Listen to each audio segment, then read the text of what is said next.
increasing doses of their so-called elixir of divine sight. Witnesses later recalled how the dying often spoke of radiant light, angelic voices, and visions of departed loved ones, always followed by sudden, serene acceptance of death. And in almost every case, a newly amended will would surface, granting significant property or wealth to the Pemberton brothers for the glory of God. Over the next decade, more than 20 such cases unfolded. The families of the deceased, often moved by what they believed were divine revelations, accepted these transfers of wealth without protest. The community, already built on deep religious conviction, interpreted these visions as miracles, not manipulation. It wasn't until decades later, long after the Pemberton brothers had passed and their names faded from public memory, that cracks in the narrative began to show. In the late 20th century, when church records were digitized and cross-referenced with property records, historians began to question the sheer number of identical wills processed by the same three men, particularly in such a small town. In 1998, a Yale researcher named Dr. Ethan Marston unearthed the journals and vials hidden beneath the floorboards of the old Pemberton house, long since abandoned. The journals contain meticulous entries, details of each subject's psychological profile, how best to manipulate them, dosages, and even how to script the divine phrases they were expected to repeat. Chemical analysis of the vials revealed traces of opium and belladonna, substances known to cause hallucinations, confusion, and sedation. The combination, administered over time, could render a person highly suggestible while appearing spiritually transcendent to onlookers. What emerged from this evidence wasn't just a case of historical fraud, it was a calculated campaign of psychological and chemical manipulation masked by religious devotion. The Pemberton brothers had crafted a powerful illusion, using faith, fear, and pharmacology to enrich themselves at the expense of the dying. The implications were disturbing. How many other communities had fallen victim to similar schemes? How many acts of so-called divine inspiration were, in truth, the result of exploitation? Though the colonial authorities of the time had quietly sealed away the initial reports likely to protect the fragile image of their theocratic institutions, the truth has resurfaced, and it challenges the very foundations of how we understand early American piety. The story of the Pemberton brothers is not just a strange footnote in colonial history. It's a chilling reminder of how trust, faith, and authority can be used not only to comfort the vulnerable but to deceive them. If stories like these give you pause, consider subscribing to our channel for more forgotten histories that ask difficult questions. And if you're listening from somewhere in the States, drop a comment with your location. We're always curious how far these long-buried stories are echoing today. Now, as we close the book on the Pemberton brothers and their quiet reign in Newfield, one question remains: were they simply opportunists who understood the power of belief, or did they, in some twisted way, think they were truly fulfilling a higher purpose? Whatever the answer, history rarely hands us clear villains, but sometimes the shadows speak louder than the light. Their secret concoction documented the visions it induced and emerged each time with newly drafted wills transferring property to the Pemberton brothers and their growing ministry. By the spring of 1650, the brothers had secured for more estates and become the wealthiest family in Newfield. They employed local laborers, expanded their household to a larger home near the meeting house, and steadily increased their influence over the settlement's affairs. Surprisingly, their rising fortunes attracted little suspicion. They continued to live modestly, served the community faithfully, and frequently spoke about building a church and school with their resources. The Pembertons carefully curated their public image. They donated part of their harvests to struggling families, created a small fund to provide medicine for the poor, and financed renovations to the town's meeting house. These generous public acts masked their private manipulations, reinforcing their reputation and discouraging anyone from questioning their behavior. They were especially strategic when dealing with doubt. When William Fletcher, a respected elder, quietly voiced concern to Jeremiah about the unusually high number of property transfers involving the brothers, Jeremiah responded not with outrage, but with calm disappointment. According to later witness statements, Jeremiah gently suggested that such doubt could be the devil's way of planting division in the community. He then offered to pray with Fletcher for strength. The effect was powerful. Fletcher left feeling remorseful for having questioned them at all. To further insulate themselves, the brothers introduced Testimony Sundays. These special services invited friends and family of the deceased to recount the divine visions their loved ones had during their final days. These retellings reinforced the legitimacy of the Pembertons' work, created subtle social pressure not to question the experiences, and served as a reminder that doubting them was akin to challenging the spiritual truth of one's neighbors. By 1655, Jeremiah had been officially appointed as Newfield's minister. Cornelius was both magistrate and record keeper. Obadiah's medical authority went uncontested. The three brothers now had full control over the town's religious life, legal matters, and healthcare, a position that allowed them to continue their scheme with minimal risk of exposure. That might have remained the case indefinitely until the summer of 1664, when Constance Pemberton arrived, 17 years after the brothers had settled in Newfield. A carriage brought a young woman of about 16 who introduced herself as Obadiah's niece. She carried a letter explaining she was the daughter of a fourth Pemberton brother who had remained in England and had recently passed away, leaving her in her uncle's care. Constance was tall and slim, with the same penetrating gaze as Jeremiah, but a gentler presence. Unlike her stern uncles, she was cheerful, helpful, and quickly became well-liked. She assisted neighbors, played with children, and attended religious meetings with quiet sincerity. Her softer demeanor stood in contrast to the strict intensity of her uncles, and many found her presence refreshing.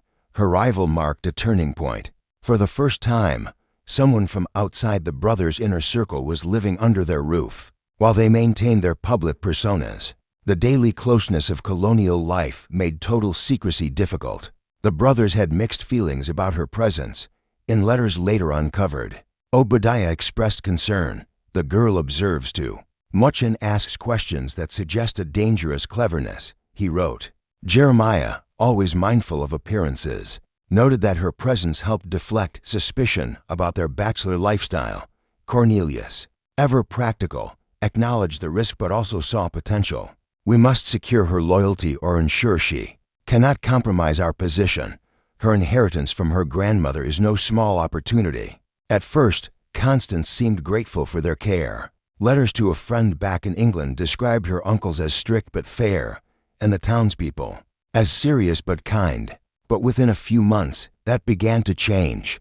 Her first real doubts emerged while she was cleaning Obadiah's study, and came across a hidden compartment in his medicine chest. Inside were vials labeled with strange symbols and filled with substances, unlike anything she'd seen before. When she asked Obadiah about them, he scolded her and told her never to touch his experimental compounds, claiming they were dangerous and only used for research. She might have dismissed it until a few weeks later, at the Thatcher farm. Thomas Thatcher, a wealthy farmer, had fallen ill. As usual, the brothers attended him. Constance, helping to care for the Thatcher children, saw Obadiah give him a dark-colored liquid not found among his typical remedies. Within the hour, Thomas began speaking in confused, broken phrases about heavenly beings. Cornelius sat beside him with pen and paper, asking gentle, guiding questions. Has the Lord told you who should manage your northern fields, Thomas? Or who should inherit the mill you built? Shaken but unsure, Constance began quietly watching her uncles more closely. She noticed patterns, how they focused their attention on sick individuals who had property but few close relatives, how Obadiah carefully adjusted the doses of his elixir, how Jeremiah steered the conversation toward visions of divine instruction, and how Cornelius transformed those statements into formal wills. Still, she said nothing. A young, orphaned woman in colonial society had little power. Her uncles provided food, shelter, and respectability. To speak out without solid proof would be dangerous and likely dismissed as emotional instability. So instead, Constance started gathering evidence. She kept a journal. Hidden beneath a loose floorboard in her room, she volunteered to help Cornelius organize legal records and slowly studied the wills and property transfers. She assisted Obadiah in his apothecary and learned to identify which substances were used for which patients, and she listened closely during Jeremiah's private discussions, collecting what clues she could. The turning point came in the winter of 1665.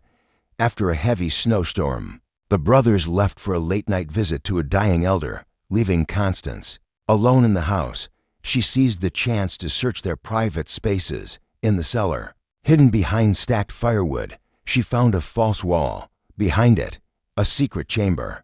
The room contained shelves filled with jars and vials, botanical samples, glass instruments, and journals detailing nearly 2 decades of treatments. The notes described the psychological and physical effects of different dosages and how best to influence each patient's spiritual language. Constance had uncovered a laboratory far beyond what was typical for the time. Among the materials were items taken from their victims' hair, jewelry, clothing. Each item was carefully labeled. These weren't mementos, they were used, according to Obadiah's notes, to craft personalized remedies that would most effectively influence each patient's body and mind. She also found a ledger in Cornelius's tidy handwriting.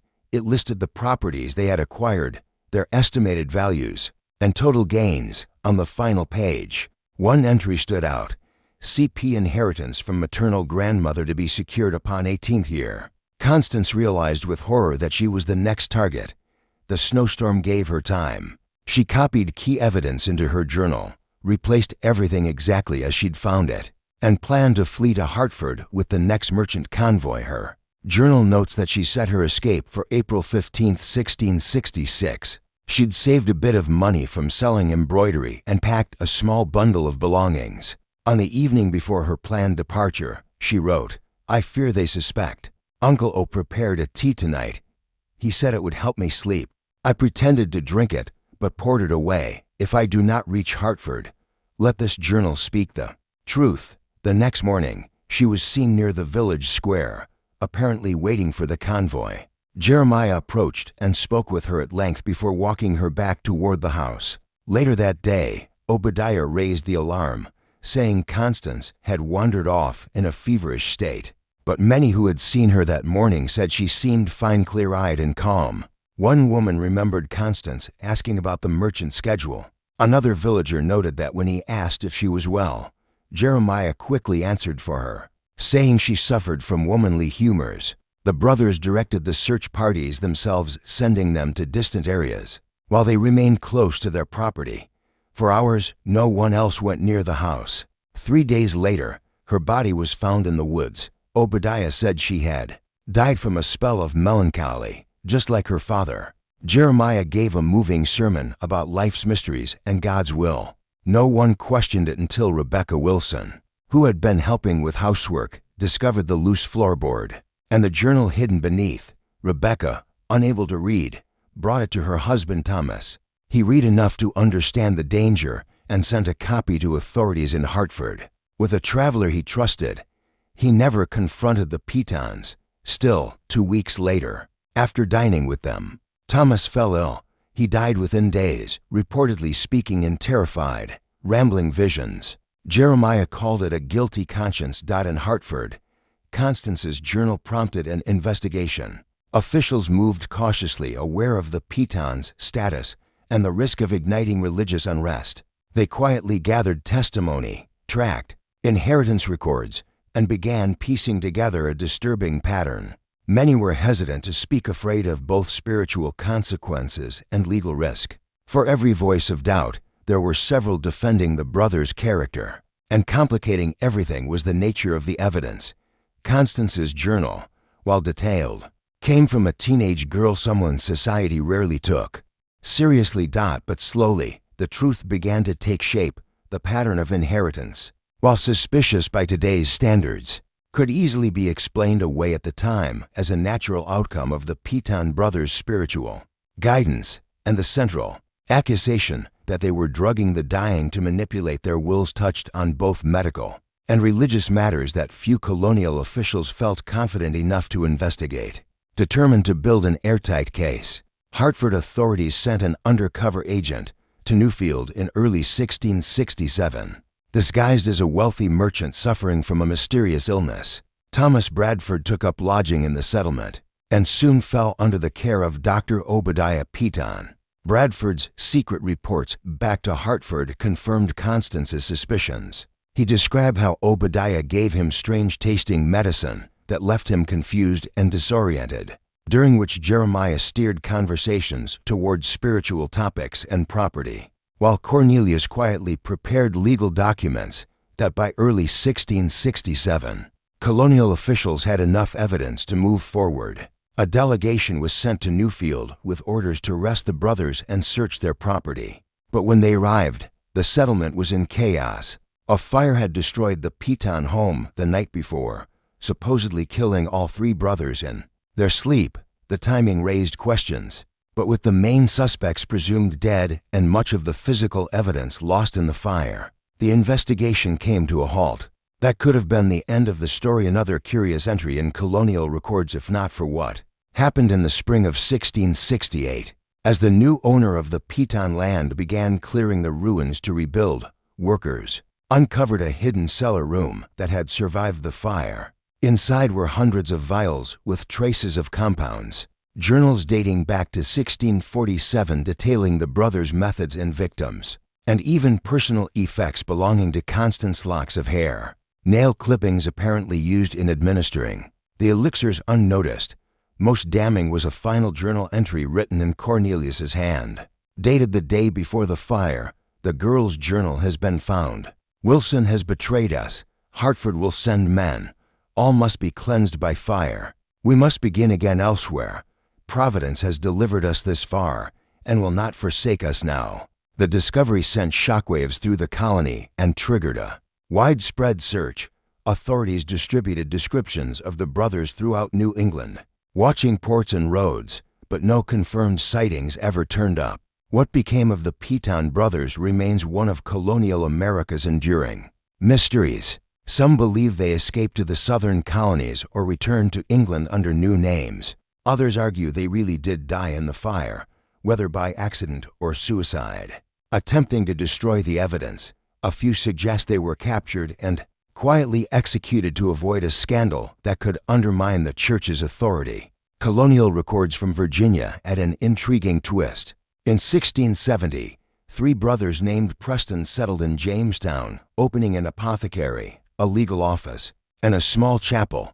Their physical descriptions and ages match the Pembertons, and shortly after their arrival, a series of mysterious deaths occurred. In each case, wealthy individuals reported divine visions before revising their wills.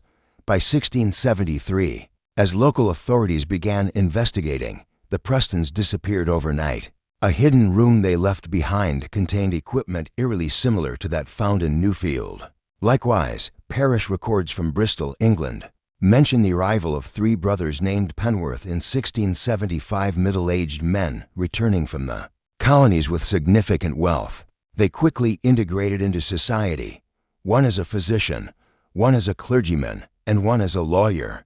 The Penworths became known for their charitable work. With the terminally ill, particularly those without close heirs, their activities came to a sudden end in 1683 when another fire destroyed their shared home. No bodies were found. Whether these men were the Pemberton brothers using new identities is still a matter of speculation, but the repeated pattern, the same skills, same methods, same conveniently timed disappearances, raises serious questions about how long their scheme may have continued. What we do know is that the Pemberton case led to real changes in colonial law. In 1670, Connecticut passed what became known as the Witness Statute. It required multiple unrelated witnesses for any deathbed changes to a will, and barred beneficiaries from serving as witnesses. The law directly referenced preventing fraud through false spiritual claims, clearly inspired by the Pemberton case. Though the story faded from public memory over time, it survived in legal texts and personal letters taught occasionally to students of law and medicine as a cautionary tale of unchecked power. It might have stayed buried if not for Dr. Elizabeth Hawthorne, a Yale historian specializing in early American medicine. In 1998, while researching palliative care practices, She stumbled across the Pemberton case in the private papers of theologian Jonathan Edwards, who had cited it in warnings about false religious experiences. Dr. Hawthorne began a careful search through Connecticut's archives and eventually found the original investigation records misfiled in a box at the Historical Society. Among the materials was Constance Peaton's personal journal, preserved as evidence. What makes the case significant isn't just the crime itself, but what it reveals about colonial society. The brothers manipulated a culture where medicine, religion, and law were deeply interconnected. Their medical role gave them access to the dying. Their religious status shielded them from suspicion, and their legal authority let them formalize their gains.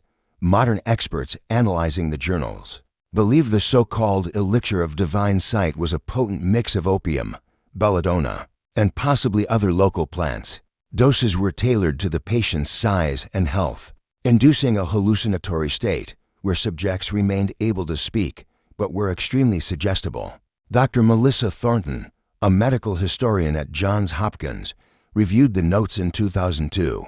She found the mixture to be shockingly advanced for its time, essentially an early hallucinogen, and truth serum, fine-tuned to affect awareness without total unconsciousness. The records show trial-and-error experimentation, changing ingredients, adjusting doses, and noting each subject's reactions in detail. One journal entry from 1651 reads, "Increased belladonna by 5 drops for Widow Henderson. Visions more vivid, but subject became physically agitated. Revert to earlier ratio. Extend brew time by 2 days for similar constitution." More disturbing were entries about administering test versions to travelers, people who stayed a night, or before moving on. These subjects were chosen because their absence wouldn't raise suspicions. Their names were never recorded. The brothers' method was coldly precise. They'd study each victim's personality, beliefs, and property holdings. Then, during the induced visions, they'd plant leading questions and spiritual imagery tailored to that person's worldview. To bystanders, the resulting divine revelations felt personal, powerful, and genuine. Evidence suggests Newfield wasn't their first attempt. Earlier journal entries refer to experiments in Massachusetts Bay Colony, where they were nearly exposed. Their relocation to Newfield marked a new phase, more calculated and more successful. In that sense, the Pemberton case is more than a strange story, it's a stark warning about the misuse of authority. In a time when challenging religious leaders was taboo, they created a near-perfect system of exploitation. They preyed on the dying, shaped their final words, and walked away with everything. While the trail goes cold after 1668, similar cases continued to appear across New England. 3 brothers, mysterious visions, sudden changes in wills, and convenient disappearances. Whether these were the Pembertons or others inspired by them, we'll never know. One heartbreaking detail stands out: Constance's inheritance. Records show she was set to receive a large estate in England upon turning 18, worth more than everything her uncles had acquired. Their plan, laid out in their journals, was to start dosing her months in advance, guiding her to sign over the inheritance before administering a fatal dose. To make it look like natural illness, her discovery and attempted escape nearly brought their crimes to light sooner. Instead, she became another victim, though her efforts ultimately led to their exposure. Today, the Pemberton case is cited in legal and medical history as one of the earliest documented inheritance fraud schemes in America. For religious scholars, it's a cautionary tale about what can happen when spiritual authority goes unchecked. The remains of the Pemberton home are still visible in Newfield, now part of a protected historical site. Locals claim those who linger near the old foundation sometimes experience unsettling dreams. Whether these are the product of suggestion or something deeper is unclear. What is certain is this: from 1647 to 1667, 3 men systematically exploited an entire community by blending science, faith, and law into a finely tuned machine for fraud. Their scheme targeted the most vulnerable people at their weakest moments and went undetected for years. How did they get away with it? They lived in a world where questioning religious experiences was frowned upon. Medical knowledge was limited. Legal authority was concentrated in a few hands. and trust was essential for survival, making suspicion a risk few were willing to take. The Pemberton story holds up a mirror to our own time. The tools may change, but human vulnerability, our fear of death, our longing for meaning, our trust in those who claim authority remains constant. If you found this account compelling, consider sharing it with someone interested in historical mysteries. Like the video to help others discover stories like this, and subscribe for more deep dives into America's forgotten past. Do you think the Pemberton brothers really died in the fire? Or did they vanish and continue their scheme elsewhere? Let us know in the comments. Their true legacy isn't just the lives they took or the wealth they stole, it's the question they leave behind. Who do we trust? And what does it take to question that trust, especially when we're most vulnerable? This story reminds us that sometimes the most dangerous predators don't look like monsters. They look like trusted figures, clergy, doctors, family who learn how to twist our deepest beliefs to their advantage. Dr. Hawthorne's work at Yale continues today. Her team is trying to identify all of the Pembertons' victims and trace their descendants. Their goal is not just academic, but restorative, to recognize the pain hidden in the margins of history and bring forgotten voices back into the light. So next time you walk by an old church or colonial graveyard, pause for a moment. Beneath the stones are stories not just of devotion and community, but of those who used faith to conceal something far darker. Because in the spaces where belief meets vulnerability, history shows us some will always find a way to take advantage.